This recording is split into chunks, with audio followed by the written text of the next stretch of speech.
गीता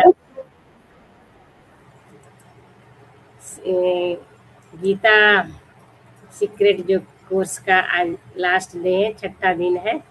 तो सबसे पहले तो आप लोग को बहुत बहुत धन्यवाद कि आप लोगों ने इतना अपना कीमती समय निकाल कर आप लोग पूरा 5 दिन ज्वाइन किए।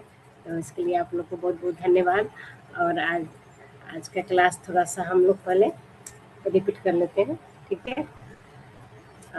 शॉर्ट में थोड़ा, तो क्योंकि कल मैंने पूरा तो विस्तृत बताई ही थी, आज शॉर्ट में हम देखेंगे। पहला क्लास में हम लोग देखे थे कि ज्ञान ज्ञान दो तरह के होते हैं, भौतिक ज्ञान, आध्यात्मिक ज्ञान। ज्ञान प्राप्त करने के तरीके देखे थे कि हमें प्रमाणिक वेदों से, गुरु से हमको ज्ञान प्राप्त करना चाहिए। और प्रमाणिक क्या है, हमारा भगवत गीता है, जो भगवान स्वयं अपने मुख से बोले हैं। तो यह एक श्रुति शास्त्र है और स्मृति भी शास्त्र है। तो इसकी प्रमाणिकता और बढ़ जाती है। और ये परंपरा चली आ रही है भगवान श्री कृष्ण से।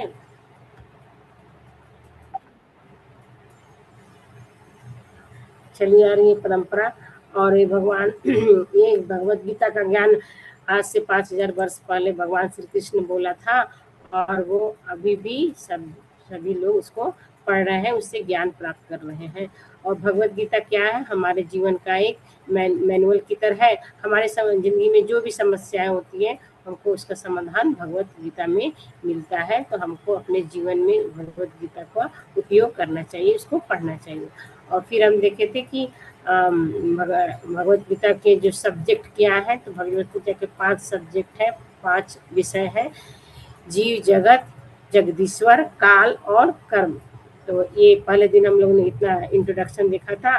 फिर दूसरे दिन देखा था हम लोगों ने जीव के बारे में कि जीवात्मा क्या है, जीवात्मा का भगवान से संबंध क्या है। जीवात्मा शाश्वत है, सच्चिदानंद है, आत्मा का कभी भी विनाश नहीं होता है और वो सनातन है, भगवान का अंश है।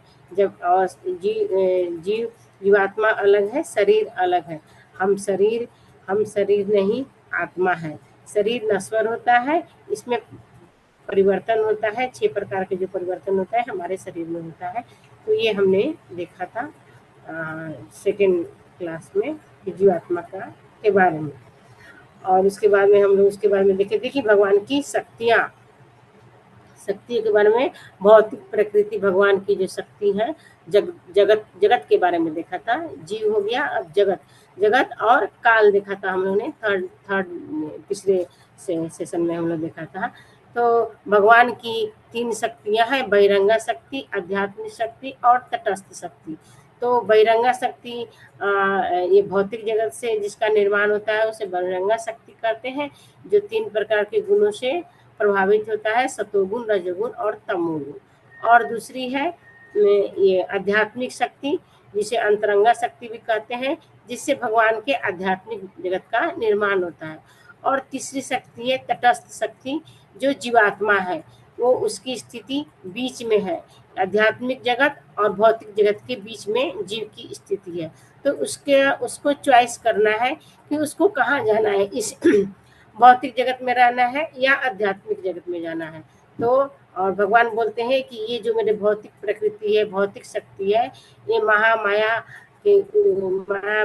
महामाया जो है दुर्गा देवी, वो उसकी जेलर है, वो एक जेल की तरह है। और सतोगुण, रजोगुण, तमोगुण तीनों ये जेल की जंजीरें हैं, जो जेल की दीवार और जंजीरें उसमें दिखती नहीं है, मगर ये भौतिक जगत एक जेल की तरह है, जिसकी जेलर है दुर्गा देवी।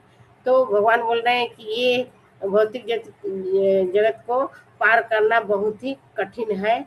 भगवान बोलते हैं मम माया दुरत्या, इसको पार करना कठिन है, परंतु जो मेरे शरण को ग्रहण करता है, जो मेरी शुद्ध भक्ति करता है, वो इस जगत को पार कर जाता है।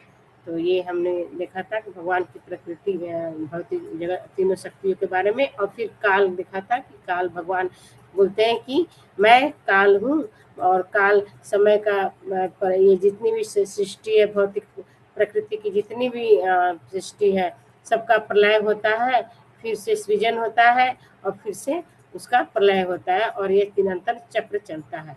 तो भगवान की जीवात्मा को भगवान क्या बोलते हैं कि मेरा सनातन अंश है, और भौतिक प्रकृति भगवान का स्वभाव है, और काल भगवान बोलते हैं कि मैं स्वयं ही काल हूँ।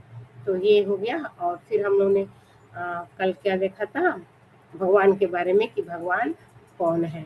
तो भगवान के बारे के कौन है, तो भगवान को हम लोग देखा था कि कैसे हम लोग भगवान को समझ सकते हैं कि भगवान कौन है। तो भगवान के जो 6 गुण होता है हम लोगों ने देखा था कि भगवान बलवान है, धनवान है, यशवान है, सबसे सुंदर है, और भगवान पूर्ण वैरागी है, ज्ञानवान है।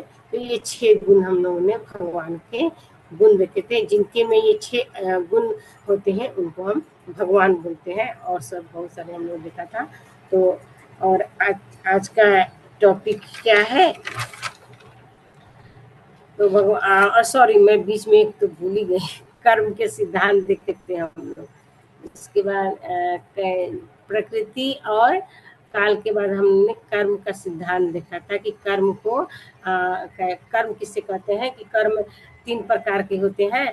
जब जीवात्मा भौतिक प्रकृति के संसर्ग में आता है और उस काल का जब असर होता है, काल जब उसको ऐसी परिस्थिति पैदा करती है जिससे वो कर्म करता है, उसे हम कर्म कहते हैं। और कर्म 3 प्रकार के होते हैं, कर्म, विकर्म और अकर्म।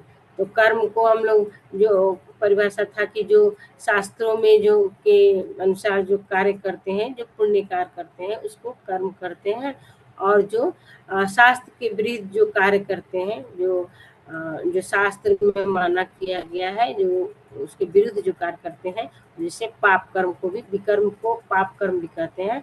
और अकर्म क्या है, भगवान की भक्ति, वो हम भगवान की प्रसन्नता के लिए जो कार्य करते हैं, जो भी कार्य करते हैं भगवान को समर्पण करते हैं, उनकी प्रसन्नता के लिए जो कार्य करते हैं उसको अकर्म कहते हैं। तो ये 3 प्रकार के हम लोग ने कर्म कहते हैं। और फिर हम देखे थे कि कैसे हमारा कि हम अपने दुख का सुख का जो कारण हम स्वयं होता है, कि पूर्व में हमने जो अच्छे कर्म किए रहते हैं उसका हमको सुख मिलता है, और बुरे कर्म किए रहते हैं उसका हमको दुख मिलता है। तो ये कर्म का था। और भगवान देखे थे कि भगवान बोलते हैं कि ईश्वर सर्वभूतानाम, सभी के हृदय में भगवान परमात्मा के बारे में हम लोग पढ़े थे कि परमात्मा सभी जीवात्मा के हृदय में विराजमान रहते हैं। और जीवात्मा जो भी गलत या अच्छे कार्य जो भी करता है उसके परमात्मा साक्षी होता है, क्योंकि वो पूरे भौतिक जगत में विराजमान है, इसलिए परमात्मा सभी के साक्षी है। तो ये कर्म के बारे में हो गया, और भगवान के बारे में तो मैंने बता दिया। अभी आज का टॉपिक है कि मानव जीवन का उद्देश्य क्या है। हरे कृष्णा। तो ये किसी ने कुछ नोट किया है, कोई बता सकते हैं कि कुछ समझ में आया अभी तक? 1-2 पॉइंट आप लोग भी बताइए, जो नए हैं, जो पहली बार ले रहे हैं क्लास, थोड़ा बताइए आप लोग समझ में आया कुछ, क्योंकि मुझे भी पता चलेगा कि मैं 5 दिन से जो भी बोल रही हूँ, अगर आप 1-2 पॉइंट आप लोग बोलेंगे तो मुझे भी पता चलेगा कि मैं कुछ बोली तो आप उसको ग्रहण किए, समझ पाए कि नहीं पाए। तो थोड़ा आप लोग प्लीज 1-2 पॉइंट बोलिए आप लोग भी। वैसे तो मैंने रिवीजन भी कर दिया है पूरा। हरे कृष्णा।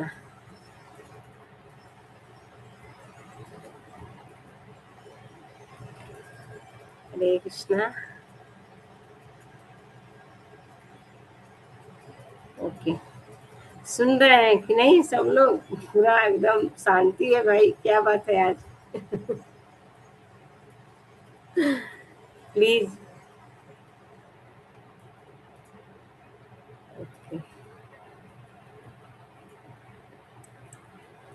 हरे कृष्णा माता जी, सुन रहे हैं और समझ में भी आया है। ओके, तो मैं इसलिए पूछ रही थी कि आज लास्ट क्लास है, तो थोड़ा सा मैं वही 1-2 पॉइंट जानना चाहती थी कि हाँ आप लोग कुछ समझ पाए कि नहीं, क्योंकि आज तो 6 डेज का ये लास्ट क्लास है। तो आज का टॉपिक है मानव जीवन का उद्देश्य क्या है।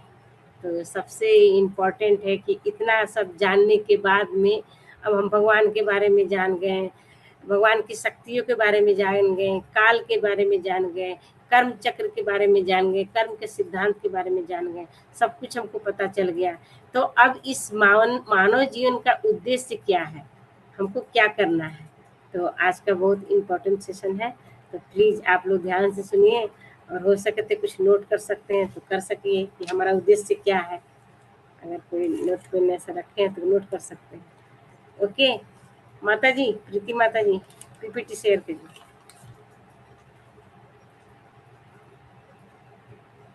हरे कृष्ण माता जी, धन्यवाद प्रणाम। जन्नत गुलाम हरे कृष्ण।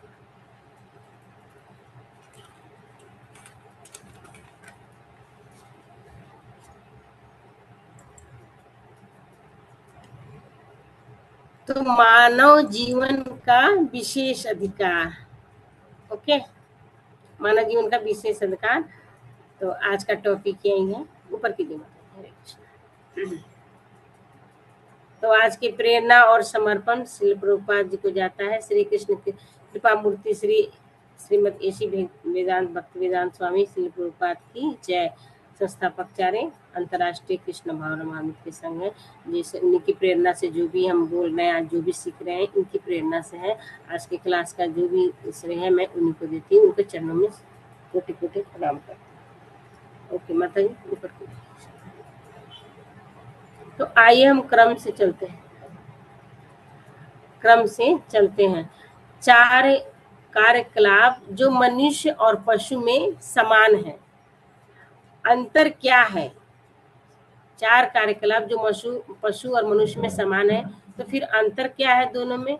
मानव बुद्धि बनाम पशु बुद्धि, मानव बुद्धि और पशु बुद्धि में क्या अंतर है।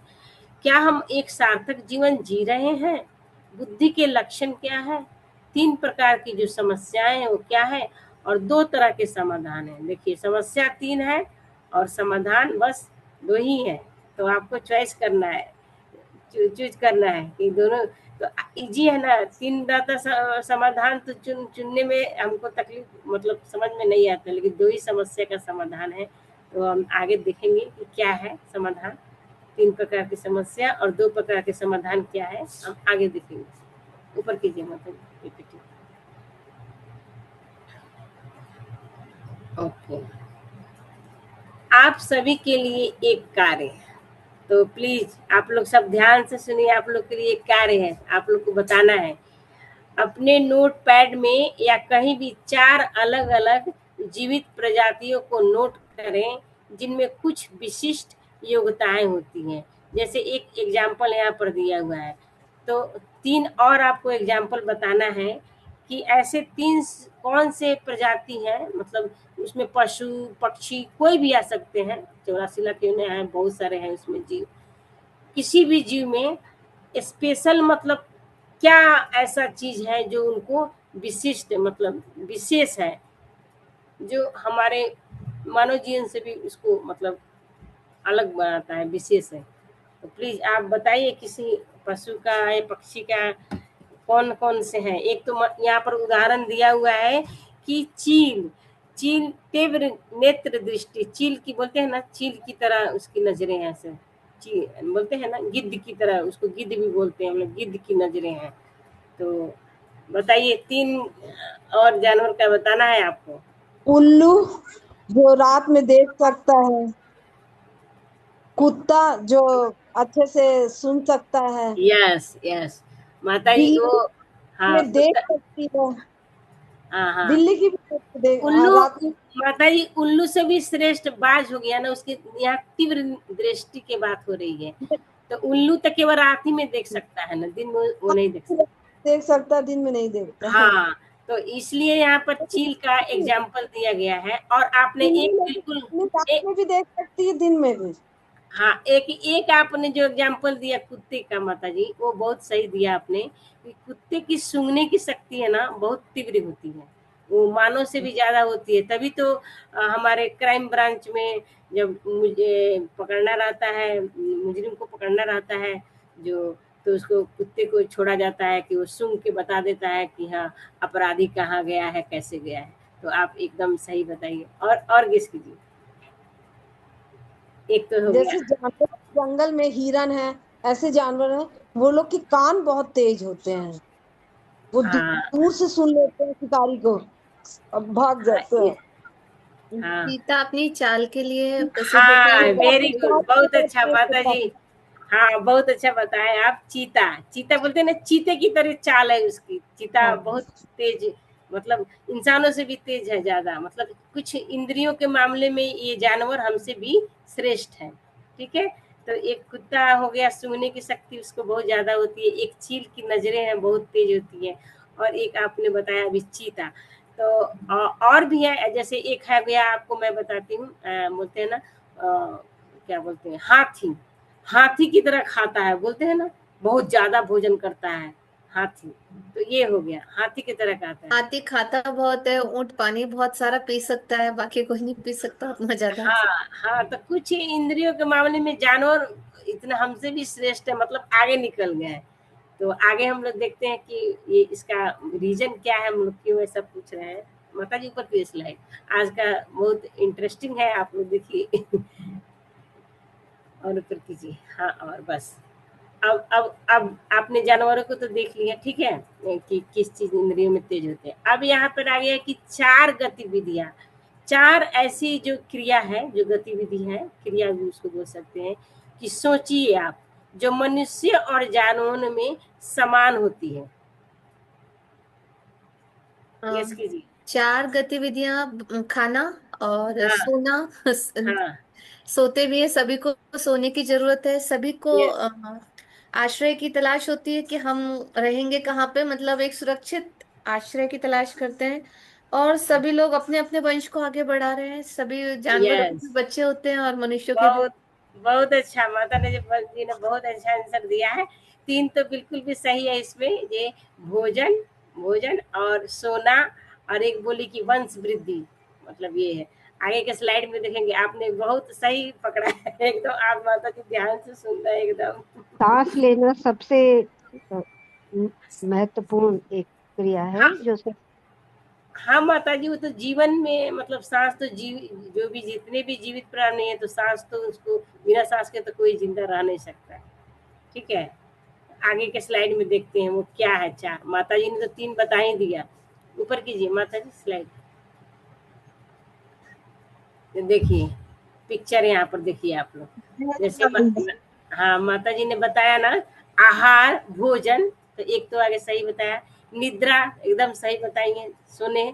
और एक है ये रक्षा करना, इसका मतलब होता है कि भय, मनुष्य को या जानवर भी है, वो हमेशा भय में रहते हैं। क्यों? कैसे देखिए, कोई भी अगर शेर है, वो कोई भी जानवर का शिकार करता है, तो जिसका वो शिकार करता है, जैसे हिरन हो गई और जो छोटे जानवर है, वो हमेशा डर में रहते हैं कि मेरी सुरक्षा कैसे हो, छुप के रहते हैं कि कहीं मुझे शेर खा ना जाए। ऐसा, तो हमेशा एक भय में रहता है कि मुझे कोई, मेरे से शक्तिशाली जानवर कोई मार कर खा मत जाए। तो ये तो जानवर के अंदर भय हो गया। और इंसान के अंदर क्या भय रहता है? हमेशा भविष्य की चिंता होती है। अरे, आज तो सब कुछ अच्छे से चल रहा है, पता नहीं कल क्या होगा, कल क्या होगा, कल ये किसने देखा है, ऐसा हम लोग भय में रहते हैं कि कि कल किसने देखा है, हम सब बोलते हैं ना हम लोग। तो ये भय हमेशा मनुष्य को रहता है। और एक जो है ये मैथुन, जो वंश वृद्धि, जैसे माता जी ने बताया। तो ये चार जो चीजें है ना, आहार, निद्रा, भय, मैथुन, ये चार चीजें देखिए जानवर में भी है और इंसान में भी है। ठीक है। फिर माता जी नेक्स्ट स्लाइड।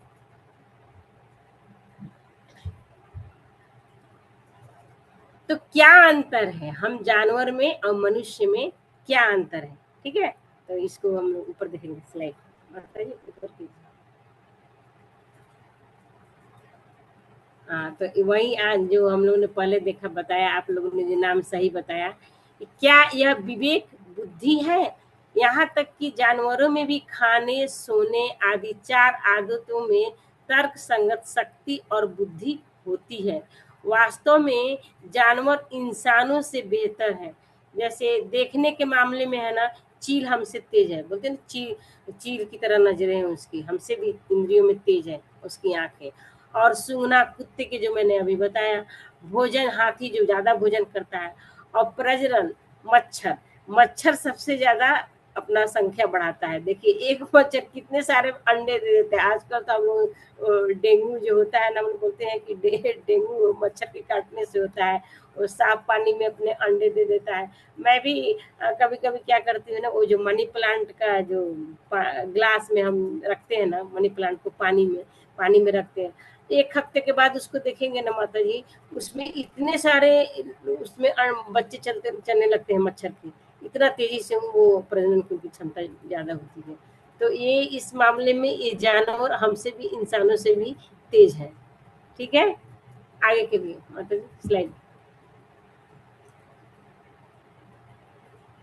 ओके, तो मानव सभ्यता भौतिक उन्नति के शिखर पर पहुंच गई है, लेकिन क्या हम खुश हैं? आप बताइए, आप लोग इसका आंसर। सभ्यता तो इतनी विकसित हो गई है, आज से 200 साल पहले की टेक्नोलॉजी आज की टेक्नोलॉजी में कितना डिफरेंट आया है।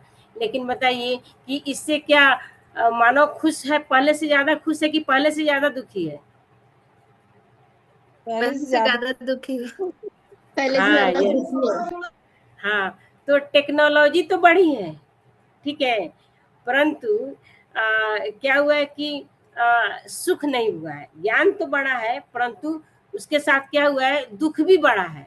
ज्ञान बढ़ा है, टेक्नोलॉजी बढ़ी है, भौतिक ज्ञान जिसको हम बोलते हैं वो तो बढ़ा है, उसके साथ साथ दुख भी बढ़ा है, सुख नहीं बढ़ा है। तो ये मतलब क्यों, ऐसा क्यों है? क्योंकि कहीं ना कहीं इस भौतिक ज्ञान में कमी है, तभी तो कमी है, तभी तो आदमी दुखी है। ज्ञान में पूर्ण ज्ञान, ये पूर्ण ज्ञान नहीं है, क्योंकि इस जो भौतिक ज्ञान जो है, इसको इसमें हमको सुख देने की क्षमता नहीं है। टेक्नोलॉजी बढ़ी है, देखिए हम लोग कंप्यूटर पर आज कोई कहाँ कहाँ से लोग बैठ के जुड़ के ये ऑनलाइन मीटिंग कर रहे हैं। पहले के जमाने में जब ऋषि मुनि अपने शिष्य को कथा जब करते थे, मतलब पहले जब आश्रम रहता था, क्या कहते हैं, गुरुकुल, तो उसमें जब जाते थे पढ़ने जाते थे, तो देखते होंगे हम लोग ने रामायण महाभारत में भी देखा था कि पेड़ के नीचे उनके गुरु बैठते थे और चारों शिष्य उनके चारों तरफ ऐसा गोल गोल कार में बैठते थे, और उनको जोर से बोलना पड़ता था, क्योंकि चारों तरफ से घेर के बैठते थे कि उनको आवाज अच्छे से सुनाई दे। लेकिन आज देखिए माइक का इस्तेमाल हो गया है, माइक थोड़ा सा बोलिए कहाँ कहाँ तक आवाज जाता है। तो टेक्नोलॉजी तो बढ़ी है, लेकिन हमको सुख नहीं है उससे, मतलब हमारा ज्ञान बढ़ा है लेकिन उससे सुख नहीं बढ़ा है, दुख बढ़ा है। अगर देखिए कोई गैजेट खरीदते हैं हम लोग, तो मान लीजिए मोबाइल खरीदे कोई, ठीक है, आज का सबसे लेटेस्ट मोबाइल कोई मॉडल मुझे उतना याद नहीं है, जैसे जो भी हो मॉडल खरीदे हैं, और हम लोग देखते हैं कि कुछ दिन के बाद है ना, 15 दिन 20 दिन 1 महीना 2 महीने के बाद उससे भी अच्छा मॉडल लॉन्च हो जाता है। तो फिर हमको लगता है अरे ये मैंने बेकार में लिया, अब वो इससे अच्छा तो वो है, मुझे वो लेना चाहिए। तो ये सोच सोच कर आदमी दुखी हो जाता है। टेक्नोलॉजी जितना बड़ा है उतना उतना अरे पुराना मॉडल हो गया, अब हमको नया मॉडल का लेना है। तो जितना ज्ञान बढ़ रहा है उतना दुख भी हो रहा है। तो ये भौतिक ज्ञान का यही है कि इससे हमको सुख नहीं मिलता है, केवल दुख ही मिलता है। तो फिर दुख क्यों मिलता है, सुख कैसे मिलेगा, हम लोग आगे की स्लाइड में देखेंगे।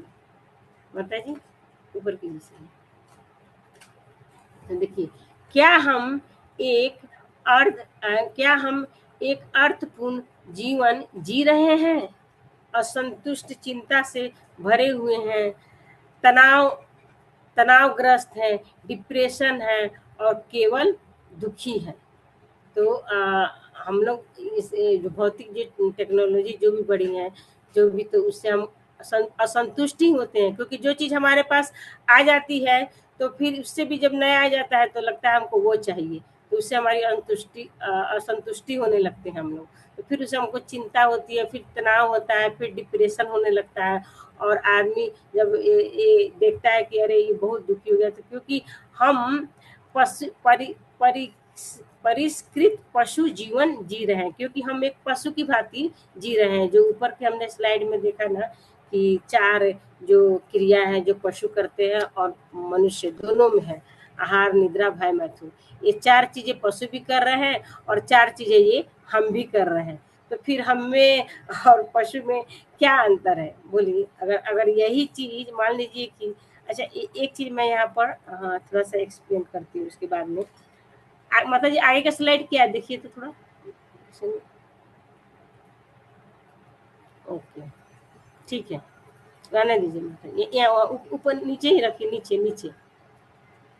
हाँ ठीक है ठीक है, वास्तविक बुद्धिमत्ता। ओके ठीक है।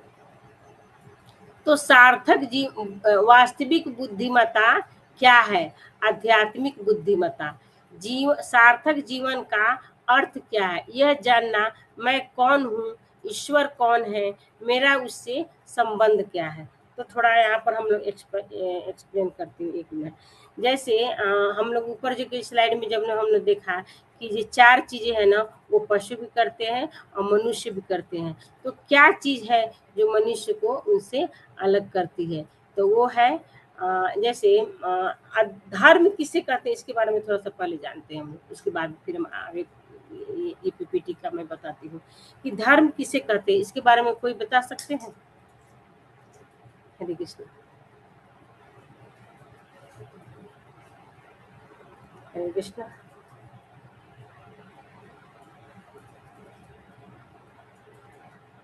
धर्म की व्याख्या कोई बता सकते हैं, धर्म किसे कहते हैं? ओके मैं बताती हूँ। हाँ, मैं बोलूँ क्या? हाँ बोलिए माता। हरे कृष्ण। एक्चुअल में हम लोग जिन धर्मों में पैदा होते, जैसे हम हिंदू धर्म या सनातन धर्म में है, तो हमको कुछ हमारे बड़े लोग कुछ आचरण सिखाते हैं कि हमें किन किन मूल्यों को लेके आगे बढ़ना चाहिए, क्या क्या करना चाहिए। तो मुझे लगता है कि उन मूल्यों का पालन करना ही धर्म है। बाकी धर्म की कोई विशेष परिभाषा तो मुझे ऐसा सच नहीं पता है, इतना ही पता है कि धर्म यानी कि जो हमारे बड़े लोगों ने हमको समाज को सही रूप से चलाने के लिए जो शिक्षाएं दी हैं, उसको उसके अनुकूल आचरण करना धर्म है। ओके और थोड़ा मेरे थोड़ा। अनुसार जो में जो लिखा गया है, जो हाँ शास्त्र में, गीता में, उसको हाँ उसके अनुसार चलना ही धर्म है। यस माता जी ने सही सही बोला है। सही, उसको थोड़ा हम और एक्सप्लेन करते हैं थोड़ा, ठीक है, डिटेल में थोड़ा जानते हैं। तो आपने सही बोला, गीता में जो लिखा हुआ है, जो भगवान की आज्ञा का जो पालन करना ही क्या है, धर्म है। माता जी ने सही बोला है, मानसी माता जी है सही बोले। फिर वो थोड़ा सा और मैं वहां तक आएंगे, उसको थोड़ा अच्छे से एक्सप्लेन करती हूँ उसके बाद में। आपने भी लगभग नजदीक ही आकर बोला है, मैं उसको एक्सप्लेन करूंगी तो आपको समझ में आएगा। तो भगवान की जो आज्ञा का पालन जो करते हैं ना, वही धर्म है। और कैसी आज्ञा पालन? जो पालन करने के योग्य है, अर्थात जो हमारी प्रवृत्ति है, जो हमारी स्वभाव है ना, जिसका जो स्वभाव होता है ना, वही अगर वो उसका पालन करता है तो वही धर्म है। ठीक है, जिसकी जो स्वभाव रहता है उसका पालन करना ही धर्म है। जैसे अग्नि का धर्म क्या है, आप बताइए, अग्नि का स्वभाव क्या है? जलाना। यस, जलाना। और उससे क्या होता है, जलने से क्या होता है, हमको ऊर्जा और ऊर्जा प्राप्त होती है और रोशनी प्राप्त होती है ना अग्नि से। तो उसका धर्म है जलना। और उसी तरह पानी का धर्म क्या है? भिगोना, गीला करना नहीं होता, पानी का धर्म भिगोना। चीनी का धर्म क्या है? मिठास। मतलब उसका जो स्वभाव है उसको हम चेंज नहीं कर सकते हैं। तो जिसकी जो प्रवृत्ति रहती है ना, उसके अनुसार जो कर्म करता है ना, उसी को हम लोग धर्म बोलते हैं। वो माता जी ने जो बताया कि हमके जो आचरण जो सिखाया है, उसमें हम लोग आते हैं थोड़ा और इसके बारे में। तो जैसे हर चीज का जो स्वभाव है, अग्नि का है ऊर्जा देना, प्रकाश देना। और पानी का धर्म है कि गीला करना। चीनी का स्वभाव है मिठास देना। नमक का धर्म है नमकीन बनाना। तो ये सब स्वभाव हो गया। तो अब हमको इस चीज से, अब हम अपने ये में जीवन में इसको कैसे, हमारे जो मनुष्य का जीवन का जो धर्म है वो क्या है, इस पे थोड़ा हम सेवा लोग। सेवा भाव होना। यस, सेवा। तो सेवा तो हम सब करते हैं, मनुष्य का स्वभाव है सेवा करना। देखिए हर निस्वार्थ व्यक्ति, निस्वार्थ भाव से। यस। शांत भाव से सभी हाँ कोई कर। हाँ ठीक है, ठीक है। हाँ, सेवा करना, सेवा करना आपने सही बोला है, आपने सही बोला है माता जी। तो थोड़ा सा उसको हम एक्सप्लेन करना है कि सेवा करनी किसकी है, कैसे करनी है, उसके बारे में हम लोग एक्सप्लेन करेंगे। तो जैसे हर व्यक्ति किसी न किसी की सेवा में लगा हुआ है। एक जो पुत्र है अपने पिता के सेवा में लगाया हुआ है, पति पत्नी एक दूसरे के सेवा में लगे हुए हैं, एक घर का बड़ा जो लड़का है, मुखिया है घर का, वो अपने परिवार की सेवा कर रहा है।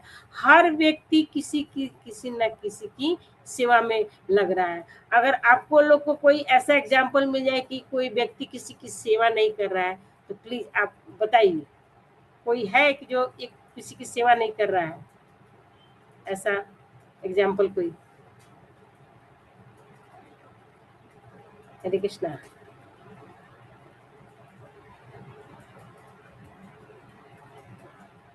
कोई कोई आपकी नजर में है जो कोई किसी की सेवा नहीं कर रहा है? हाँ या ना बोलिए प्लीज, तब हम आगे बढ़ेंगे। ऐसे नहीं, तो ऐसा तो नहीं है, आज सभी लोग क्या मतलब, अगर इंसान है तो एक दूसरे के लिए काम कर रहे हैं। जानवर भले ही नहीं करते एक दूसरे की, जानवर सिर्फ अपने भोजन के लिए हाँ तलाश करते हैं और अपना हाँ सो हाँ। जाते हैं। यहाँ जानवर की बात माता जी हुई, अब इंसानों पे आ गए हम। इंसान का धर्म क्या है, वही हम उसी पे हम लोग चर्चा कर रहे हैं। ये केवल इंसान के लिए हो रहा है। तो इंसान का जैसे धर्म ही है आजकल सेवा करना। माता, जैसे आजकल देखे ना वृद्धाश्रम खुला है, सब बड़े बुजुर्गों को बच्चे लोग वहां छोड़ देते हैं, सेवा नहीं करना चाहते हैं। हाँ ऐसा देखने को मिल रहा है समाज ठीक। में। हाँ ठीक है, आपने सही एग्जाम्पल दे रहे हैं कि चलिए बहुत से ऐसे लोग हैं जो अपने माता पिता को वृद्धाश्रम में रख देते हैं, उनकी सेवा नहीं कर सकते। तो वो माता पिता की सेवा नहीं करना चाहते हैं, तो ठीक है, लेकिन वो भी एक तरह से सेवा कर रहे हैं। किसकी सेवा कर रहे हैं आप सोचिए? वो माया की सेवा कर रहे हैं, अपनी इंद्रियों की सेवा कर रहे हैं, अपनी मन की सेवा कर रहे हैं, सही है कह कि रहे नहीं? हैं, सही कह रहे हैं। वृद्धाश्रम में माँ बाप को छोड़ दिए, जो असली सेवा है वो छोड़ के अपनी अपनी भोग तृप्ति इंद्रियों की, अपनी मन की सेवा कर में लगे हुए हैं। तो किसी न किसी सही। तरह वो तो सेवा में तो लगे हैं ना, है ना? हाँ तो हाँ, लगे लगे हैं। हैं। तो यहाँ पर अब प्रश्न उठता है, जैसे आप लोगों ने सब पहले से क्लास जो सुने हैं उनको याद होगा कि आत्मा का सेवा क्या है? आत्मा का सेवा, प्रभु के। आत्मा हाँ की सेवा है भक्ति करना, अध्यात्म की ओर जाना। हाँ हाँ ठीक है, आत्मा की सेवा भक्ति करना, आपने सही बोला। आप बताइए, हम इस भौतिक जगत में क्या करते हैं? शरीर की सेवा करते हैं, शरीर की सेवा हम्म। करते हैं। हमारे जो भी रिश्तेदार है, हमारे फैमिली के मेंबर है, जो लोग भी है, और हम जिससे उन, संबंध के रिश्ते हैं। हाँ, तो जिससे हमारा संबंध है हम उनकी सेवा करते हैं। तो सेवा शरीर हम्म। की कर रहे हैं ना, शरीर की हम्म। सेवा कर रहे हैं। आत्मा की तो हम्म। सेवा नहीं कर रहे हैं, शरीर की सेवा कर रहे हैं। तो शरीर हम्म। अस्थाई है कि अस्थाई है? आप लोग तो सब पढ़े हैं पीछे से, बताइए। अस्थाई। अस्थाई है, हाँ, अस्थाई नहीं है, ठीक है। और हम्म। भगवान क्या है? सनातन स्थाई है, है, सनातन अमर है, है। अस्थाई है। तो अब बताइए, आप इस भौतिक जगत में अगर अस्थाई चीज की सेवा करेंगे, तो क्या आपको सुख, उसे अस्थाई सुख प्राप्त होगा कि मतलब सनातन सुख प्राप्त होगा? अस्थाई हाँ, सुख। अस्थाई, क्योंकि शरीर तो टेम्पररी है ना। अगर मान लीजिए आप अपने माता पिता की सेवा कर रहे हैं, ठीक है, तो वो किसी दिन बेचारे गुजर जाते हैं, वो शरीर को त्याग देते हैं, तो फिर आप दुखी हो जाते हैं ना, हो जाते हैं कि नहीं? तो फिर दुख मिला कि नहीं? हाँ हमसे कोई बिछड़ जाता है, हम उनकी सेवा करते हैं, हमसे बिखर जाता है, तो फिर हमको दुखी मिलता है ना, मिलता है कि नहीं? लेकिन वहीं अगर हम आत्मा की सेवा कर रहे हैं, भगवान की सेवा कर रहे हैं, तो हमको सुख मिलता है, और वो ऐसा सुख है जो कभी भी उसका क्षय नहीं होता है, वो अस्थाई है, सनातन है। क्लियर है ना? हरे कृष्णा, क्लियर है यहाँ तक ना? हाँ हाँ। क्योंकि इस संसार को मैं पिछले श्लोक में जो बताई थी ना, कि दुखालय है। संसार क्या है? दुखालय, मतलब आलय मतलब घर, दुखों का घर है। और भगवान वही बोलते हैं अशाश्वत है, शाश्वत नहीं है, अस्थाई है। तो ये अस्थाई जगत में, दुखालय में आप अस्थाई शरीर की जब सेवा करेंगे तो क्या आपको अस्थाई सुख प्राप्त होगा कि अस्थाई? अस्थाई सुख प्राप्त होगा ना, आप ही लोग बता रहे हैं ना, ठीक है ना। तो इसलिए हमको ये है ना, आनंद की प्राप्ति हमको कब होती है? जब हम भगवान की सेवा करते हैं, ठीक है। तो ये मानव का धर्म है कि आत्मा की सेवा भगवान। अब इसका मतलब ये नहीं है कि मैं ये नहीं बोल रही कि अपने जो स्वजन है उनकी सेवा नहीं करनी चाहिए, ऐसा नहीं है, सेवा करनी चाहिए, क्योंकि वो हम किस भाव से सेवा करते हैं वो भी भगवत गीता में ऐसे लिखा हुआ है कि हम समझते हैं कि हम भगवान क्या बोलते हैं कि जीव हमारे सनातन अंश हैं। तो उस नाते से सारे जीव, हमारे पिता तो एक ही हैं, भगवान श्री कृष्ण जो है भगवत गीता में बोलते हैं भगवान मैं ही भगवान हूँ। तो हमारे भगवान परम पिता वही है, और जीव सारे सनातन जो जीव है, जीवात्मा है, भगवान के पुत्र है। तो उस नाते से हम क्या हुए, आपस में सब भाई बहन हुए, सब सगे भाई बहन हुए, है कि नहीं। तो हमको उस भाव से सेवा करना है कि ये भगवान के अंश है। हम भगवान ने हमको दिया है, किसी को पुत्र के रूप में, किसी के बेटे के रूप में, किसी को पत्नी के रूप में, किसी को पति के रूप में, हमने भगवान के ये सभी अंश हैं। तो उस भाव से हमको सेवा करना है। हो गया। तो ये मनुष्य का स्वभाव है। तो फिर यहाँ भगवान भाई के रूप में, भगवान माँ के रूप में मुझे सुख दे।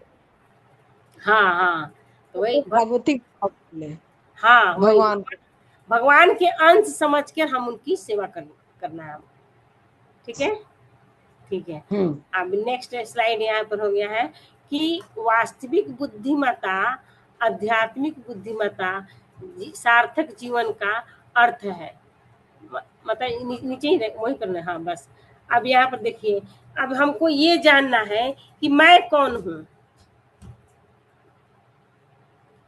मैं कौन हूँ, ईश्वर कौन है, और मेरा उससे संबंध क्या है, ठीक है। तो आप बताइए कि आपको ये क्यों जानना जरूरी है कि मैं कौन हूँ और ईश्वर कौन है। तो इसका एक एग्जाम्पल देती हूँ। अगर कोई घड़ी बना रहा है या कोई गैजेट, टीवी बनाया, कुछ भी गैजेट बनाया, तो उसके बारे में जानना जरूरी है कि नहीं, कि क्यों बनाया, उसका उद्देश्य, किसी न किसी उद्देश्य से तो बनाया होगा। बोलो, कोई अगर गैजेट इस संसार में कोई बनाता है, घड़ी बनाता है या कुछ भी बनाता है, तो किसी न किसी उद्देश्य से बनाया है। तो हमको जानना है कि भगवान मुझे क्यों बनाया और ईश्वर कौन है, मुझे बनाने वाले कौन है, क्योंकि हम सबके परम पिता और जो हमको जो बनाए हैं वो भगवान ही है। तो हमको ये जानना है कि हमें भगवान क्यों बनाए हैं, इस संसार में हमको क्यों भेजा है, ये हमको जानना है। और जब हम ये बात जब जानेंगे ना कि भगवान ने हमको क्यों बनाया है, तो भगवान से मेरा है ना संबंध स्थापित होता है। जब हमको भगवान के जानते हैं कि हाँ हमको भगवान ने मुझे बनाया है, तो हमें क्यों बनाया है, तो इससे हमको संबंध स्थापित होता है। और वो संबंध स्थापित करने के लिए हमको क्या करना है ये पता हमको चलता है। जब हम भगवान के बारे में जानेंगे कि भगवान ने हमें क्यों बनाया है और उससे हमारा संबंध क्या है, तो ये जब हमारा संबंध स्थापित करने के लिए हमको क्या करना है ये हमको पता चलता है। तो इस प्रश्न का उत्तर हमको ढूंढना है, जानना है। हरे कृष्ण माता जी। ऊपर माता जी स्लाइड ऊपर प्रीति माता जी। हरे कृष्ण।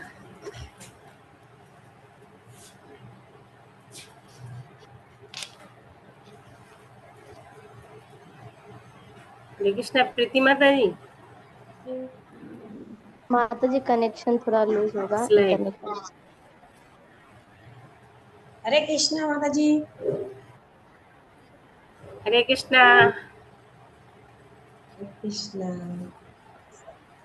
क्या कुछ नेट प्रॉब्लम हो गया क्या माता जी का? यस माता जी, यस। अरे माता जी को नहीं फोन, सॉरी। जब तक सब लोग कैमरास ऑन कर लीजिए। दर्शन प्लीज, आज लास्ट दिन है, आज तो थोड़ा दर्शन दीजिए।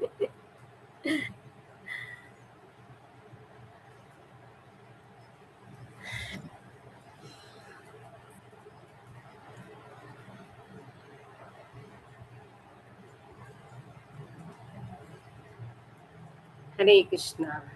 इसके ऊपर वाला कीजिए माता जी, इसके ऊपर नहीं नहीं नीचे वाला, सॉरी सॉरी मैं उल्टा बोल दी, नीचे वाला, नीचे, हाँ हाँ ओके।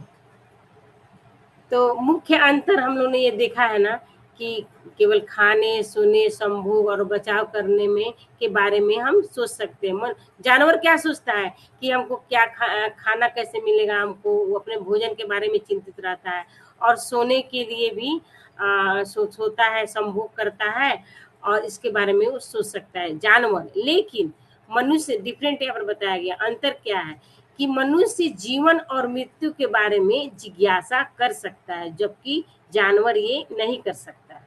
इसमें यही डिफरेंस है, क्योंकि मनुष्य के भगवान है ना विवेक दिए हैं, और विवेक हमेशा वो सोच सकता है कि ये दुख हमें क्यों हो रहा है, ये दुख हमेशा के लिए हम खत्म कैसे कर सकते हैं, इसके बारे में वो भी मनुष्य सोच सकता है। और उसके पास विवेक होता है कि क्योंकि दुख बार बार क्यों आ रहा है, इसके बारे में वो चिंतन करता है। तो यही अंतर हमको जानवर और मनुष्य से अलग करती है। ठीक है माता जी, ऊपर की ओर।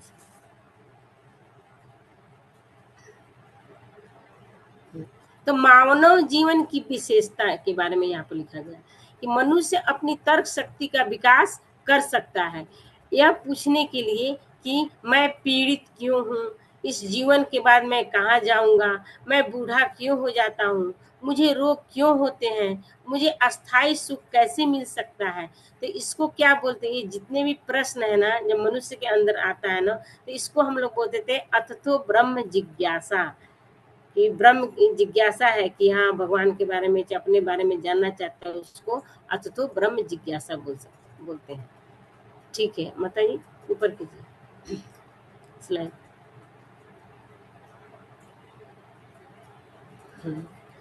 बुद्धिमत्ता का संकेत, जो जन्म, मृत्यु, वृद्धा अवस्था और रोग को वास्तविक समस्या के रूप में देख सकता है, वो ज्ञान में स्थित है। तो आध्यात्मिक ज्ञान और बुद्धिमत्ता यही है कि जो जन्म, मृत्यु, हम लोग पढ़े थे ना 4 चीजें, जन्म, मृत्यु, जरा, व्याधि, तो वही है जन्म, मृत्यु, वृद्धावस्था और रोग को ही वास्तविक समस्या समझता है। तो उसको असल में वही ज्ञान में स्थित है, असल में उसी को ज्ञान है। ये नहीं कि हाँ अब मेरा मोबाइल खराब हो गया, अब मेरा टीवी खराब हो गया, तब इसकी समस्या का समाधान कैसे हो, इसको कैसे ठीक करें, ये ज्ञान नहीं है, वो ज्ञान में स्थित नहीं है। ये जो 4 चीजें हैं, इसके बारे में जो सोचता है कि ये समस्या कैसे दूर होगा हमेशा के लिए, वो ज्ञान में स्थित है। ओके, नेक्स्ट स्लाइड माता जी। तो 3 प्रकार के दुख होते हैं, जैसे हमने ऊपर स्लाइड में पढ़ा था ना सबसे फर्स्ट में कि 3 प्रकार के दुख हैं, और समाधान कितने प्रकार के हैं, 2 ही है। दुख 3 प्रकार के हैं और समाधान 2 प्रकार के हैं। तो 3 प्रकार के दुख कौन से हैं, आध्यात्मिक जो स्वयं के कारण होते हैं, अधिभौतिक अधिदैविक जो प्राकृतिक आपदाओं के कारण होता है, और तीसरा है अधिभौतिक अन्य जीवों के कारण होता है। तो 3 प्रकार के ये दुख है, आध्यात्मिक, अधिदैविक, अधिभौतिक। ठीक है, इसके बारे में नीचे हम लोग एक्सप्लेन करेंगे, अच्छे से पिक्चर के द्वारा दिया गया है। ऊपर कीजिए माता जी स्लाइड ऊपर। हाँ, तो देखिए पहला है आध्यात्मिक क्लेश, तो जो स्वयं के कारण होता है। तो आप लोग में से कोई बता सकते हैं कि स्वयं के अपने ही कारण हमको दुख क्यों होता है, कोई प्लीज आंसर कीजिए। हरे कृष्णा। हम लोग कभी संतुष्ट नहीं होते किसी भी चीज से, इसीलिए हम लोग हमेशा दुखी होते रहते हैं। कोई नया कपड़ा खरीदा तो फिर दूसरे खरीदने की चाह में लग गए, तो हम संतुष्ट नहीं है, इसलिए वो सोच के हम दुखी हैं। किसी ने हमसे अच्छा किया तो हम दुखी हो गए, तो वो सिर्फ हम क्योंकि अपने आप से खुश नहीं है और हम दूसरों को देख देख के ज्यादा परेशान है, इसलिए हम दुखी होते हैं। बहुत सटीक दिए आंसर आप। हम दूसरे कुछ भी नहीं कर रहे हैं, मगर उसको देख देख के हमको ईर्ष्या हो रही है, जलन हो रही है कि वो क्यों ऐसा आगे बढ़ रहा है, ऐसा जा रहा है। तो इसको हम लोग आध्यात्मिक मतलब दुख बोलते हैं, आध्यात्मिक क्लेश करते हैं। और जैसे मान लीजिए कि हमारी गला खराब है बहुत, अभी जैसे गर्मी बहुत पड़ रहा है, हमारी गला खराब है, हमको मन कर रहा है कि ठंडा आइसक्रीम खाने का, पानी पीने का, ठंडा ठंडा फ्रिज का, लेकिन मेरी गला खराब है, फिर भी मैं अपने मन को कंट्रोल नहीं कर पा रही हूँ, लेकर आइसक्रीम खा ले रही हूँ, फिर मेरा तबीयत और ज्यादा खराब हो रहा है। तो फिर ये किसकी गलती है? हमारी गलती हुई, हमको अपने मन पे कंट्रोल नहीं हुआ। तो इसको हम लोग क्या बोलते हैं? आध्यात्मिक क्लेश, जो स्वयं के द्वारा उत्पन्न होता है। ओके, ठीक है माता जी, नेक्स्ट स्लाइड कीजिए। इसके ये पहला हो गया, दूसरा देखेंगे। अब ये हो गया अधिभौतिक, अन्य जीवों के कारण जो दुख होता है, दूसरे जीवों के कारण जो दुख होता है, उसको अधिभौतिक दुख बोलते हैं। तो ये हमारे शरीर, मन, इंद्रियों को नुकसान पहुंचाने वाले अन्य जानवर या मनुष्य, वो जानवर भी हो सकते हैं, मनुष्य भी हो सकते हैं। देखिए यह पिक्चर में देखिए, पहला पिक्चर में ये कोई वायरस है, जो किसी बीमारी का वायरस है, जैसे होते हैं ना टीबी के बैक्टीरिया, ये सब होते हैं, कैंसर के सब वायरस होते हैं। तो ये वो भी एक जीव ही है, जो वायरस होते हैं वो भी एक जीव है, उसमें भी आत्मा है। तो उनके द्वारा हमको बीमारी कोई लगती है तो कष्ट होता है, तो ये एक दुखी है। और ये दूसरे पिक्चर में कुत्ते ने एक व्यक्ति को काट लिया है, वो भी दूसरे जानवर के द्वारा दिया गया दुख है। और यहाँ मच्छर जो काट रहे हैं, ये भी दूसरे के द्वारा, दूसरे जानवर द्वारा दिया गया दुख है। और ये चौथे पिक्चर में देखिए, ये पति पत्नी है, आपस में चिल्ला रहे हैं। तो ये तो पति पत्नी का झगड़ा तो कॉमन है, होते रहता है, चलते रहता है परिवार में। किसी पति पत्नी नहीं, और किसी भी रिश्ते में आपस में किसी बात में नहीं बनती है, तो हम एक दूसरे पर चिल्लाते हैं, झगड़ा करते हैं, तो एक दूसरे को कष्ट देते हैं। तो ये जो दूसरे जीवों के द्वारा जो कष्ट हमें होता है ना, उसको अधिभौतिक कष्ट बोलते हैं। तो एक पहला हो गया, ये दूसरा हो गया अधि आध्यात्मिक दुख, और ये अधिभौतिक दुख, दो हो गया। अब तीसरा देखिए, ऊपर की जमीन। अब आ गया अधिदैविक प्राकृतिक आपदाओं के कारण। जो प्राकृतिक आपदा आती है, जैसे आपदाएं हैं, जैसे अकाल पड़ना, सूखा पड़ना, सुनामी आना, तीव्र मौसम आदि।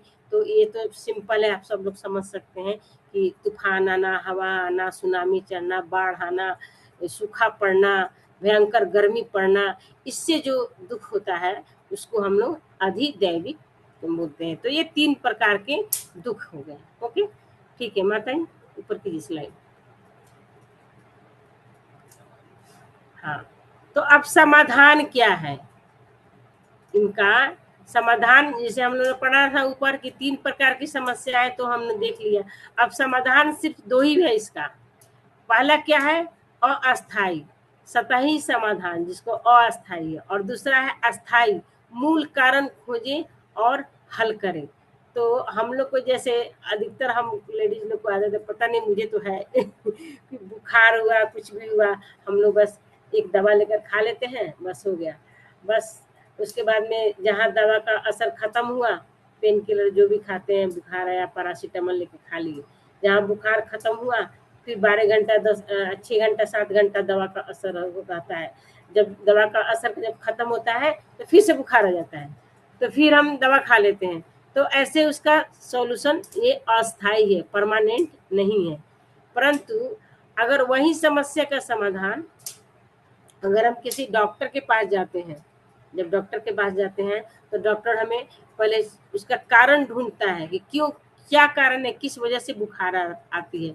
तो वो टेस्ट करवाता है, ब्लड रिपोर्ट कराते हैं, तरह तरह के जांच कराते हैं, फिर उसके जड़ में जाते हैं। तो फिर उस जड़ में उनको पता चलता है कि एक्चुअली में कौन सा बीमारी है, किस कीटाणु के कारण ये बीमारी हो रहा है, तो उसका वो सही इलाज करते हैं। तो ये अस्थाई इलाज है कि उसको परमानेंट है कि वो जड़ से जब इसका इलाज होता है तो फिर हमको दोबारा बीमारी नहीं आती है। तो समाधान 2 ही है, एक है अस्थाई समाधान और दूसरा है स्थायी समाधान। तो कहने का मतलब हमको यही है कि इस जो संसार में जो भी हमारे पास जो दुख है, जन्म मृत्यु जरा व्याधि जो भी है, इस दुख से हमको का समाधान जो अस्थाई समाधान है क्या है, तो उसको आगे हम लोग देखेंगे। माता जी नेक्स्ट स्लाइड।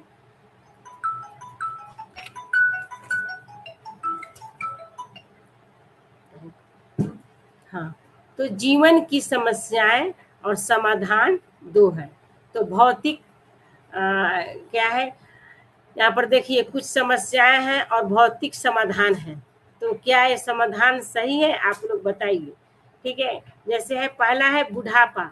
बुढ़ापा रोधी तकनीकों का प्रयोग करना है। जैसे एज हो रहा है, बुढ़ापा आ रहा है आदमी का, तो उसका बुढ़ापा का जो सौंदर्य सामग्री, आजकल बहुत सारा कॉस्मेटिक्स आ गए हैं, प्लास्टिक सर्जरी करा रहे हैं, उसको लगा रहे हैं कि करा रहे हैं ना, काला कर लेते हैं बाल। हाँ, बाल अगर सफेद हो रहा है तो उसको केमिकल लगा के काला कर रहे हैं। तो क्या ये बोलिए ये अस्थाई इसका समाधान है क्या, बोलिए आप लोग। फिर तो 15 दिन के बाद फिर वो व्हाइट हो जाता है। माता जी ने बहुत सही एग्जाम्पल दिया है बाल काला का। तो वो वैसे ही हो जाते, चेहरे पर झुर्री आ रही है हमको। आपने सुना होगा माइकल जैक्सन का नाम, सबने सुना होगा। हाँ वो हाँ हाँ, वो बहुत कम उम्र में ही उनकी मृत्यु हो गई। वो बहुत सुंदर थे और बहुत बड़े डांसर थे। तो वो अपने जब उनका एज हो रहा था ना, तो थोड़ा चेहरे पर रिंकल्स ऐसे आने लगते हैं ना, वो तो नेचुरल है, सबके आते हैं। तो वो चाहते थे, उनके पास बहुत पैसा था, वो चाहते थे कि मेरा ये सौंदर्य है ना हमेशा बने रहे, मैं बूढ़ा होऊं नहीं ऐसे। तो कितनी बार प्लास्टिक सर्जरी कराया था ना उन्होंने अपने फेस का, कि मैं यंग दिखूं, जवान दिखूं। लेकिन वो इतना सारा ट्रीटमेंट करने का नतीजा ये हुआ कि असमय ही उनकी मृत्यु हो गई। क्योंकि साइड इफेक्ट तो होता है ना, परमानेंट चीज तो वो नहीं है ना। जो भगवान ने जो हमको बना कर दिया है, उसको हम कितना भी बनाएं, कितना भी उसको संभाल लें, जो नेचुरल चीज नेचुरल होता है। तो उनकी असमय ही मृत्यु हो गई। तो ये हम कितना भी, ये तरीका ठीक नहीं है कि हम उसको कृत्रिम विधि से उसका इलाज कर सकें। और दूसरा है सुनामी। तो हमारे पास सुनामी सेंसर है। तो जैसे सुनामी सेंसर से पता चलता है कि हाँ इस जगह पर सुनामी आने वाला है, हवा बाढ़ आने वाला, ये आने वाला है। तो इससे ठीक है, हम थोड़ा देर के लिए हम सतर्क हो जाते हैं कि वहाँ का जगह खाली करा देते हैं कि यहाँ पर सुनामी आने वाला है। फिर भी सुनामी तो आता ही है, कुछ ना कुछ तो हानि क्षति तो होता ही है। तो ये सेंसर बोर्ड केवल एक इंफॉर्मेशन देता है, जानकारी देता है कि हाँ कि ये सुनामी आने वाला है, मगर उससे हमको रक्षा तो हमारी नहीं हो सकती है ना, कुछ ना कुछ तो हानि होती ही है। तो ये है। और एक है रोग। हमारे पास पता लगाने और इलाज करने के लिए नवीनतम तकनीक आ गए हैं। बहुत सारे रोग का तकनीक आ गया है। वैक्सीन सबसे तो अभी उदाहरण है वो वैक्सीन। अभी कोरोना में बहुत सारे लोगों ने वैक्सीन लगाया था, कोरोना जब आया था। तो बाद में पता चला कुछ वैक्सीन लोगों को लगाने के बाद कि इसका रिजल्ट कोई खास नहीं है, अच्छा नहीं है, इससे लोगों को और मृत्यु हो रही है, बीमारी हो रहा है। तो ये वैक्सीन सफल नहीं हुआ। तो ये परमानेंट इसका सॉल्यूशन नहीं है। वैक्सीन आ जाने से ऐसा नहीं है कि वो आदमी मरेगा ही नहीं, या उसको बीमारी वो आएगी ही नहीं। तो ये एक हो गया। और दूसरा हो गया कि मैं उदास हूँ, अवसाद रोधी चिंता रोधी गोलियां लें। तो कोई डिप्रेशन में है, कोई बहुत चिंतित है किसी बात को लेकर, तो क्या वो दवा खाने से उसका वो डिप्रेशन में है वो ठीक हो जाएगा? नहीं। वो ठीक थोड़ी देर के लिए हो सकता है, थोड़ी देर के लिए। लोग डिप्रेशन में ज्यादा क्या देते हैं, लोग नींद की गोली देते हैं बहुत सारे डॉक्टर, और वो दवा खाने के बाद व्यक्ति सो जाता है। और जब उसके दवा का असर जब खत्म हो जाता है, फिर से वो डिप्रेशन उसको होने लगता है। तो ये परमानेंट सॉल्यूशन नहीं है, क्योंकि मौत तो सबको एक न दिन आती है। मौत फिर भी कोई सोच रहा है कि कोई उपाय सोच रहा हूँ कि मौत नहीं है। बहुत सारे साइंटिस्ट लोग भी अभी मौत पे रिसर्च हो रहा है कि आदमी का मृत्यु क्यों हो जाती है, कि इसको कैसे रोका जाए, इस पर अभी रिसर्च हो रहा है। तो ये सब जो कहने का मतलब है कि जितने भी भौतिक समस्याएं हैं ना, इसका जो समाधान है ना वो टेम्परोरी है, उसका समाधान टेम्परोरी है। ठीक है। तो आगे माता जी नेक्स्ट स्लाइड। जीवन की समस्याएं दो समाधान। तो जीवन की जो जितनी भी समस्या है उसके दो समाधान है। आध्यात्मिक समाधान, मुझे कष्ट भुगतने के लिए क्यों बनाया गया है? कोई जन्म मृत्यु बुढ़ापा रोग के चक्र से क्यों गुजरता है? क्या होती है प्राकृतिक आपदाएं? मुझे अस्थायी सुख कैसे मिल सकता है? मेरी समस्या का मूल कारण क्या है। ये सब मतलब जो ये सब जितने भी प्रश्न हमारे मन में आ रहे हैं, इसका एक ही दो ही समाधान है, आध्यात्मिक ज्ञान लेना, भगवान से जुड़ना, और इसके जड़ में हमको जाना है। इसको कैसे हम प्रॉब्लम को सॉल्व कर सकते हैं। मतलब ये नीचे वाला स्लाइड क्या है, देखिए तो इसमें। हरे कृष्णा। ओके, मतलब ऊपर ही कीजिए। तो ये जो समस्या है ना, जीवन की समस्या, तो अभी हम लोगों ने पिछले जो क्लास में जो देखा था, लास्ट में एक क्वेश्चन था कि पिछले वाला पीपीटी में, कि कल तो बहुत लेट हो गया तो मैं नहीं बोल पाई, कि भगवान की सेवा करना। अभी हम आज भी हम लोग पढ़े हैं कि आत्मा को परमानेंट सुख कैसे मिलता है, तो भगवान की सेवा करना। और हम लोगों ने कल की पीपीटी, अगर किसी ने को याद होगा तो उसमें एक लिखा हुआ था कि देवता कौन है और भगवान कौन है। तो किसी के मन में प्रश्न है, डाउट आया है कि देवता कौन है, भगवान कौन है, दोनों में अंतर क्या है? कोई बता सकते हैं? जानना चाहते हैं आप लोग?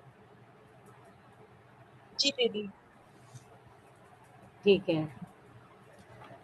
तो देवता हमको भक्ति करनी है, किनकी करनी है? भगवान की भक्ति करनी है, जिनके पास जो 6 गुण है, जो हम लोगों ने कल पढ़ा था, वो भगवान है। और जो देखिए, जो देवी देवता होते हैं ना, वो भगवान के अंश होते हैं, वो भी भगवान के भक्ति हैं, वो भगवान के अंश हैं। मगर वो भगवान की भक्ति वो जो करते हैं ना, वो सकाम भक्ति करते हैं, माने किसी न किसी कामना से भगवान की भक्ति करते हैं। तो भगवान उनको बदले में क्या है ना, वो उनको इच्छा रहती है कि हमको कुछ मिले, तो भगवान उनको एक पोस्ट दे देते हैं। जैसे भगवान श्री कृष्ण है ना, वो उनके सर्विस सारे अखिल कोटि ब्रह्मांड के नायक है, वे सारे देवी देवता उनके अंश है। तो उनको एक है ना पोस्ट दे दिया जाता है कि आप ये डिपार्टमेंट संभालिए, आप ये डिपार्टमेंट संभालिए। जैसे प्रधानमंत्री जो होते हैं, वो पूरे देश के मालिक होते हैं, लेकिन वो अकेले सब हर विभाग तो नहीं संभाल सकते हैं ना। संभाल सकते हैं क्या अकेले? हरे कृष्णा, हरे कृष्णा, बोलिए आप लोग। हाँ नहीं माता जी ना, तो नहीं संभाल सकते ना, तो वो अपना मिनिस्ट्री बनाते हैं, गृह मंत्रालय, बिजली मंत्रालय, ये सब अपना अपना अलग अलग जो मंत्रालय बनाते हैं, तो उनको वो कार्य सौंपते हैं। तो वैसे ही ये देवी देवता जो भी है ना, जितने भी देवी देवता बोलते हैं कि 33 कोटि देवी देवता, 33 कोटि देवी देवता का मतलब ये नहीं 33 करोड़ नहीं है। इसमें है कि 12 आदित्य हैं, इसमें 33 कोटि देवता में 12 आदित्य हैं, 11 रुद्र है, 8 वसु है, और 2 अश्विनी कुमार है। तो ये लोग 33 कोटि बोले जाते हैं, इन्हीं को 33 कोटि देवी देवता बोले जाते हैं। तो भगवान ने इनको एक पोस्ट दिया है। जैसे अग्नि के देवता, अग्नि के जो मालिक है वो अग्नि देवता को दिया है। हवा के देवता कौन है? पवन देव है। ऐसे इंद्र है, सभी देवताओं को उनको राजा बनाया, राजा है, सभी देवता के राजा है, इंद्र है। तो ये सब पोस्ट है। तो लोग जो, और दुर्गा जी हैं, गणेश जी हैं, जो भी हैं, लेकिन शिव जी नहीं है। शिव जी को देवता में नहीं होता है, उनको महादेव बोल जाता है, देवताओं में महान है। तो ये सब क्या है ना, देवी देवताओं की जो पूजा जो करते हैं ना, तो भगवत गीता में आप लोग को सुन के आश्चर्य होगा। मैं श्लोका भी अगर अगर जो पहली बार सुन रहे हैं उनको आश्चर्य होगा, क्योंकि भगवान भगवत गीता में देवी देवताओं की पूजा के बारे में क्या बोलते हैं, मैं वो श्लोक आपको पढ़ के सुनाती हूँ। ठीक है, आप लोग ध्यान से सुनिएगा कि अंतवत्तु फलम तेषां तद्भवत्यल्पमेधसां देवान देव यजो यान्ति मद्भक्ता यान्ति मामपि। तो देवी देवता के बारे में भगवान बोलते हैं कि जो अल्प बुद्धि वाले जो व्यक्ति हैं ना, वो देवी देवताओं की पूजा करते हैं, और उन्हें प्राप्त होने वाले फल सीमित तथा क्षणिक होते हैं। देवताओं की पूजा करने वाले देवलोक को जाते हैं, किंतु मेरे जो भक्त हैं, भगवान बोल रहे हैं श्री कृष्ण, जो मेरे भक्त हैं अंततः मेरे परम धाम को जाते हैं। तो देखिए साफ लिखा हुआ है इसमें कि जो देवी देवता की पूजा करते हैं ना, वो अल्प बुद्धि वाले रहते हैं। वो उनको जो देवी देवता के पूजा करने से जो फल जो प्राप्त होता है ना, वो टेम्पररी होता है, वो अस्थाई होता है, अस्थाई होता है। क्योंकि देवी देवता भी अस्थाई नहीं होता है। जब मैंने बताया था ना उस दिन, जब ये सृष्टि का जब प्रलय होता है ना, तो ये पूरे ब्रह्मांड का प्रलय होता है, यहाँ तक कि ब्रह्म लोक तक का प्रलय हो जाता है, और सारे स्वर्ग देवी देवता ये सभी लोक का प्रलय होता है। तो ये लोग खुद अस्थाई नहीं है, तो फिर हमको अस्थाई सुख कैसे कैसे देंगे? तो इसलिए हरे कृष्णा।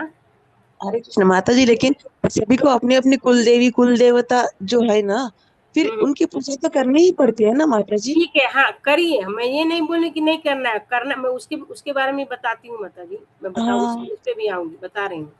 तो ये वो टेम्पररी है, उनकी पूजा देवी देवता की अंश है भगवान के, उनको हमको रिस्पेक्ट करना है, आदर करना है। मैं ये नहीं बोली कि पूजा नहीं करना है, लेकिन हमारा भाव क्या है वो सुनिए, किस भाव से पूजा करना है। पूजा करना अलग बात है, लेकिन भाव हमारे, देखिए वो आप लोगों ने सबने अगर देखा होगा कृष्णा सीरियल, तो उसमें गोपियां थी भगवान की शुद्ध भक्त, गोपियों को सब भगवान की सबसे शुद्ध भक्त माने जाता है, लेकिन उन्होंने कात्यायनी माता का व्रत किया था, याद है आप लोग को, सब लोग को? नहीं। कात्यायनी गोपियां जो है ना, कार्तिक मास में 1 महीने तक, कात्यायनी माता किनको बोलते हैं? पार्वती माता को। उन्होंने हाँ पार्वती माता का व्रत किया था पूरा 1 महीने तक। क्यों किया था? किसी को पता है, बता सकते हैं? नहीं पता, मैं सुनी लेकिन भूल गई। कृष्ण को हाँ पाने के लिए शायद। हाँ, कृष्ण को, भगवान श्री कृष्ण को अपना पति रूप में प्राप्त करने के लिए उन्हें कात्यायनी माता का व्रत करते हैं।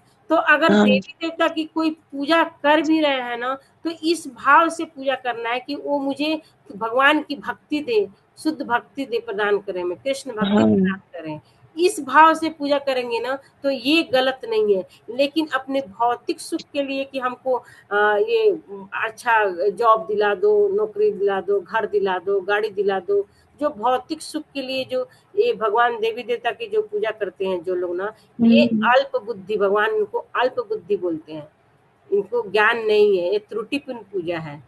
तो और वो अस्थाई है। तो और देवी देवता भी नहीं सोचते हैं कि इसको ये देना है कि नहीं देना है, वो जो मांगता है वो देवी देवता जल्दी प्रसन्न हो जाते हैं और उसको दे देते हैं। लेकिन आप वही चीज भगवान से मांगिएगा ना, भगवान जो श्री कृष्ण भगवान है, अगर उनको आप पूजा करिएगा, आप उनसे भौतिक चीजें मांगिएगा ना, तो वो बहुत सोच समझ कर देते हैं। अब मैं आपको इसका एग्जाम्पल बताती हूँ, आप लोग ध्यान से सुनिएगा, आपको समझ में आ जाएगा। जैसे एक लड़का है, एक पुत्र है, छोटा लड़का है, उसके पास कुछ पैसे हैं, 20 रुपया या 50 रुपया जो भी है वो, और उसका गला खराब है, वो आइसक्रीम खाना चाहता है। तो वो दुकानदार के पास जाता है और पैसे देकर बोलता है मुझे आइसक्रीम दे दीजिए। तो दुकानदार क्या करेगा, आप बताइए आप लोग? दे देगा ना, उसको क्या पता है कि उसको गला खराब है, उसका गला खराब हो कुछ भी, उसको कोई मतलब नहीं, वो दे देगा। लेकिन वही पैसा लेकर अगर अपने वो पिता के पास जाता है और बोलेगा पापा मुझे आइसक्रीम खाना है, आप खरीद के ला दो, तो पापा क्या करेंगे, उसके पिताजी क्या करेंगे? नहीं, वो बोलेंगे उसके खराबी क्या है, वो बोलेंगे खाने से क्या। हाँ क्या क्या बोले, उसके पैसा भी ले लेंगे, बोले कि लाओ पैसा दे दो मुझे, तुम्हारा गला खराब है, तुमको आइसक्रीम नहीं खाना है कि नहीं? क्योंकि वो उसके शुभ चिंतक है, पिता है, पुत्र को दुख में नहीं देख सकते हैं ना, उसके लिए जो भला है, जो उसके लिए जो अच्छा है वही करेंगे। तो वैसे ही ये देवी देवता क्या है ना, एक मतलब दुकानदार की तरह ही समझ लीजिए, वो नहीं सोचते हैं कि हमारा भला होगा कि इससे हमारा बुरा होगा। वो आप जो उनसे मांगिएगा, आप व्रत करिएगा कि हम, ये बहुत लोग बोलते हैं ना मुझे ये मेरा मन्नत पूरा हो जाएगा तो मैं ये चढ़ाऊंगी, मैं ये करूंगी, तो वो देवी देवता लोग दे देते हैं। उससे आपको हानि हो या क्या हो, उससे उनको कोई मतलब नहीं है। लेकिन नहीं है, लेकिन आप यही इच्छा लेकर भगवान श्री कृष्ण के पास जाते हैं, तो आपको वो चीज अगर आपके भले के लिए होगा तो आपको प्रदान करेंगे, अगर आपके भले के लिए नहीं होगा तो वो आपको नहीं देंगे, वो सोच समझ कर देंगे। समझ आया जी? हाँ समझ गई दीदी। हाँ, तो भगवान हमारे परम शुभ चिंतक हैं, तो इसलिए भगवान श्री कृष्ण के आप भक्त को देखते भी होंगे, बहुत लोग जानते हैं भगवान श्री कृष्ण के भक्त ना के पास ज्यादा है संपत्ति ऐश्वर्य ये सब नहीं रहता है बहुत कम रहता है, ऐसा देख लीजिए। और रहता भी है ना तो बहुत उनकी पहले भगवान परीक्षा लेते हैं। जब वो पूरा एक तरह से मैच्योर हो जाते हैं ना, जब कोई भक्ति में जब नए नए आते हैं ना, तो भगवान उनका पहले सभी ऐसा ले लेते हैं। जब वो भक्ति में पूरा प्रगाढ़ उनकी आस्था हो जाती है, पूरा मैच्योर हो जाते हैं, तब भगवान उनको ऐश्वर्य संपत्ति देते हैं। ऐसा एग्जाम्पल भी बहुत आता है। जैसे मान लीजिए कि अब छोटा बच्चा है कोई, ठीक है, छोटा बच्चा है, मैं फिर बच्चे का एग्जाम्पल दे रही हूँ कि और पिता है, उनको दाढ़ी बनाना है, तो ब्लेड जो होता है ना, ब्लेड से दाढ़ी बनाते हैं ना, तो आप उन बच्चे को दीजिएगा ब्लेड। आप बच्चे को पैसा थोड़े देंगे कि बच्चा छोटा बच्चा है, अगर 6 साल 5 साल का बच्चा है, आप थोड़े उसको बोलिएगा कि ये पैसा लो और ब्लेड खरीद के लाओ, ऐसा बोलेंगे हम? नहीं बोलेंगे, क्योंकि वो बच्चा को पता नहीं है कि ये ब्लेड का काम क्या है। वो उससे अपना हाथ भी काट सकता है, खेलने लगेगा, तो वो नहीं देते हैं। लेकिन जब वही बच्चा अगर बड़ा हो जाता है, 15 साल 20 साल का हो जाता है, थोड़ा उसको ज्ञान हो जाता है, तब पिता तो उसको बोलेंगे ना, हाँ ब्लेड खरीद, तब उसको दे देते हैं ना कि हाँ तुम खरीद के ला। तो वैसे ही भगवान है। जब भगवान देखते हैं कि मेरा भक्त अभी नया नया भक्ति में आया है, अभी पूरी तरह स्थिर नहीं है, तो उसको अभी धन संपत्ति ऐश्वर्य नहीं देते हैं। इसलिए नहीं देते हैं कि ये इसी में डूब जाएगा, इसी के माया में फंस जाएगा। जब वो पूरी तरह मैच्योर हो जाता है ना, तभी उसको भगवान उसको सब कुछ देते हैं। ऐसा नहीं है कि भगवान के सभी भक्त गरीब ही है, ऐसा नहीं है, भगवान देते हैं। ओके, तो देवी देवता की पूजा में और एक और श्लोक है, मैं दूसरा, ये तो 7वां अध्याय का श्लोक है, एक और श्लोक मैं बताती हूँ आपको कि यान्ति देवा व्रता देवान् पितृयान्ति पितृव्रता भूतानि यान्ति भूतेज्या यान्ति मद्या जिनोपि माम।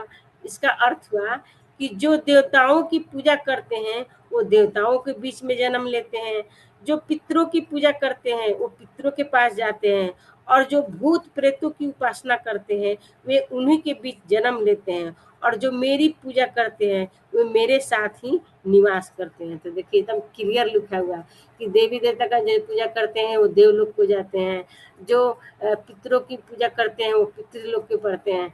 बहुत लोग का आपने सुना होगा, बहुत लोग क्या बोलते हैं कि अरे कोई भी रास्ता अपनाओ, जाएंगे तो एक ही जगह।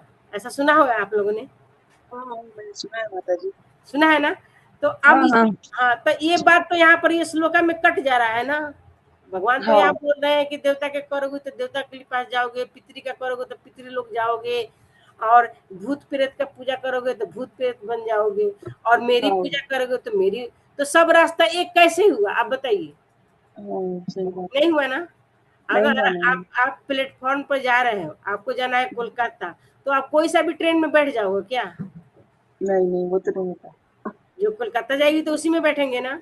तो ये धारणा बिल्कुल भी गलत है कि कोई सा भी मार्ग अपनाओ, कोई भी रास्ता अपनाओ, सब भगवान के ही पास जाता है। ये बिल्कुल भी गलत धारणा है, और भगवान ने श्लोका में ये साफ स्पष्ट कर ही दिया है।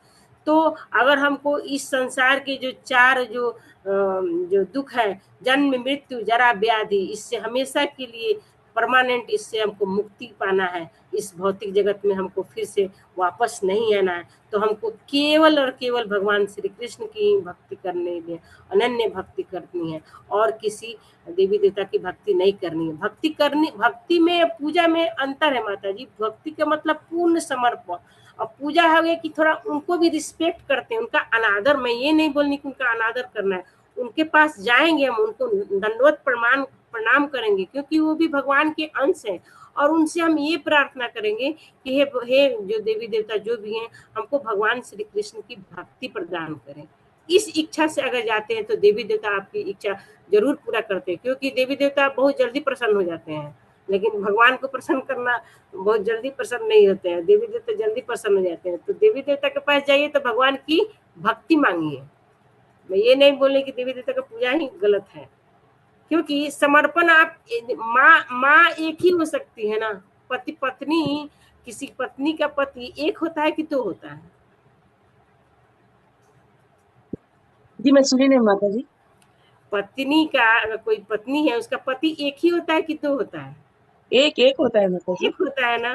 तो भगवान वही है। अगर हम पेड़ की जड़ में अगर जल डालते हैं तो पूरा पेड़ का जितना शाखाएं, ब्रांच, जितनी उसकी फल, पत्ती, टहनियाँ सभी संतुष्ट हो जाती है। तो वैसे ही भगवान के जो चारे देवी देवता है ना, उनके ये एक पूरा ये पत्ते, टहनियाँ जो भी है ना, भगवान के ये सब देवी देवता अंश है।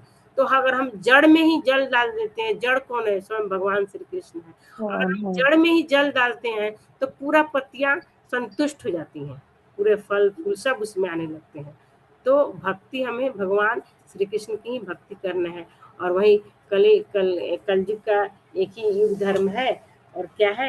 हरे कृष्णा कृष्णा कृष्णा हरे हरे, हरे राम राम राम हरे हरे। तो भगवान कलयुग का, वही कल भी मैं बताई थी, कलयुग का एक ही धर्म है कि भगवान श्री कृष्ण का नाम जाप करना।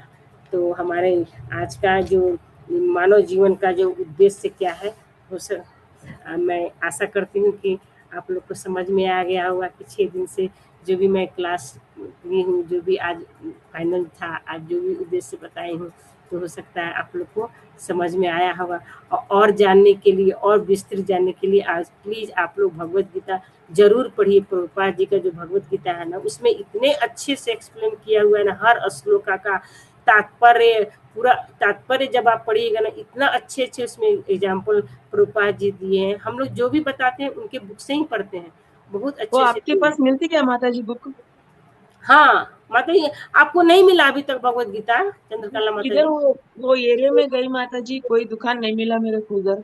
आपने जिस भेजा था आप ना मेरे एक को। काम कीजिए, आप मुझे एड्रेस भेजिए, मैं आपको भिजवा देती हूँ मम्मी। आप ठीक है, अपना ठीक है। जो एड्रेस है ना, मुझे आप दीजिए, हाँ हाँ, मैं आपको ठीक भिजवा दूँगी।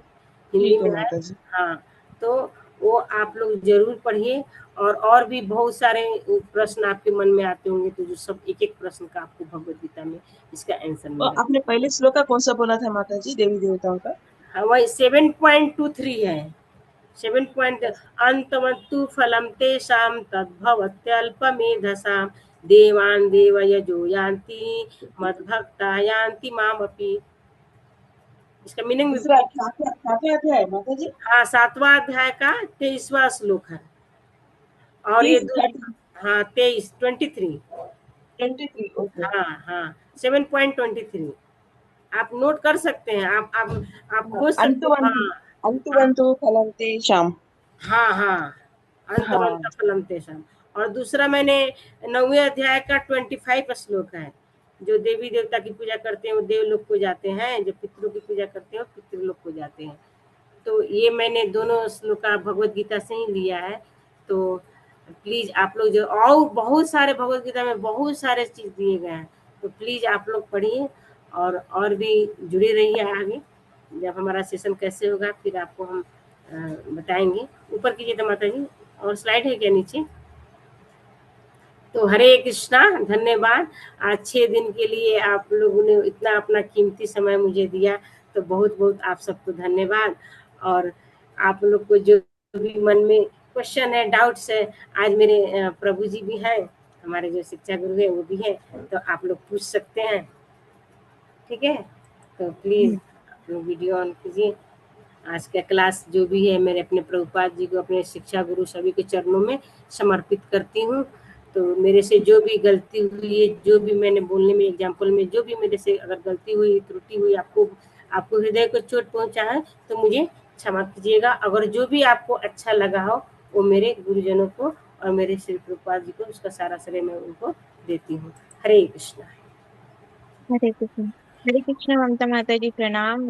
रघुनाथपुरी प्रभु जी नहीं जुड़ पाए क्योंकि वो यात्रा पर है, इसलिए वो नहीं जुड़ पाए, ट्रेन में है। और वो ये अभय प्रभु जी अभय प्रभु जी भी नहीं जुड़े हैं। कॉल तो करिए ना आपको, बताइए। अच्छा, तो आपको कुछ बताया गया है क्या कि मतलब इनको, मतलब जो कुछ भी यहाँ सब लोग जुड़े हैं उनको कहीं और जोड़ने के लिए बोला गया है क्या? नहीं, मुझे मतलब तो जैसे हमारी कुछ नहीं दोपहर वाली क्लास होती है, जैसे सवेरे वाला होता है, ऐसे कुछ बोला गया है क्या आपको? नहीं, मुझे कुछ नहीं बताया गया इसके बारे में। आप एक बार कॉल कीजिए तो माता जी। अभय प्रभु माता जी जी को जस्ट वेट करिए, अभय चरण प्रभु को कॉल कर रहे हैं, वो ज्वाइन करेंगे।